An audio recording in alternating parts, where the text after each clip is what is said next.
My second DMT trip for the night started with an unpleasant image of a slimy alien with a dozen eyes. It was all super organic. It was morphing from one thing to another. It was all very raw and bodily-like. I was in some place that resembled an alien gutter where all the nastiness of the everyday alien life collects. The DMT alien with multiple eyes looked like something stuck on a grate and had evolved sentience. I asked myself, why am I seeing this? The next question was, who is doing the seeing? This is a pretty fundamental meditation technique that I found extremely useful in my exploration of the DMT realm. Its purpose is to re-evaluate the subject-object relationship of experience. Think of it this way: you're something that is looking out at the world. You're an observer with a very particular point of view of the universe. And most people spend their whole lives without ever examining this point of view. There are a lot of meditation books that describe this practice of looking into yourself, but I could never really understand what it is about until DMT clarified things for me.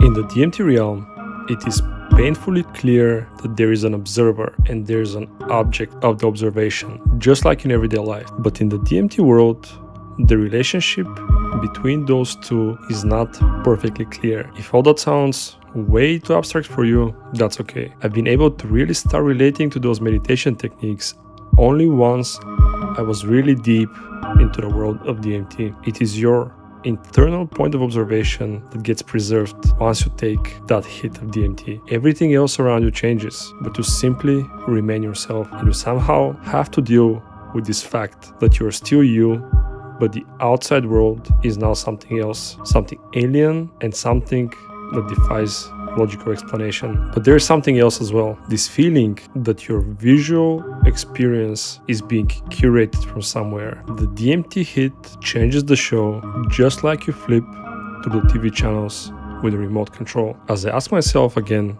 this question, who is doing the seeing? The alien that I was staring at looked back at me with its few dozen eyes, still being stuck to the grate. The expression on its alien face was saying, aha, he's starting to get it. Immediately, the view changed. Now, I was seeing this super bright and colorful rectangle with a hole in the middle. Once again, I focused the spotlight of attention on myself, trying to see who is doing the actual experiencing of all this. And as if on command, this colorful plate just clicked away as if it was on some kind of a gear, and another rectangle came into its place.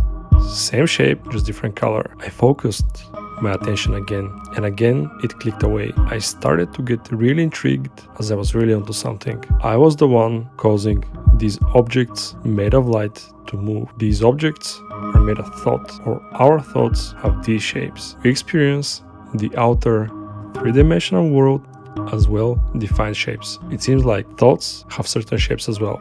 Then the shapes morphed into a different object that somehow moved again with my thoughts. This is all a three-dimensional interaction with objects and thought. But this is what we normally do. We are moving our three-dimensional bodies through space full of three-dimensional objects. It seems that we can apply the same principle and move through the DMT world made of light. One might find success by applying the same mental process of everyday life. The only thing is that we don't know how we are driving these bodies and how we are able to interact with objects. Would it be possible to interact with your mind and your thoughts as if it is a 3D space made of objects of light? Maybe the right path is not to seek information from the DMT entities, but to try to understand our relationship to them through interactions. It is clear to me that interaction is possible. Now we just need to figure out the right method, the right moves, so to speak. There is a special set of mental events that takes place when you're walking on the ground. There is a different set of thoughts happening when you're swimming through water. Both of them subconscious. Your conscious mind is only aware of the result. How do you trigger the set of thoughts that will propel through the DMT hyperspace? And I highly suggest you stick around for the next video where I take the third hit of DMT for the night, and it was complete madness. I saw these two perfectly real alien beings made of flesh and with clothes staring at me and showing me again some kind of an object on a pedestal, clear as day. But that's all in the next video.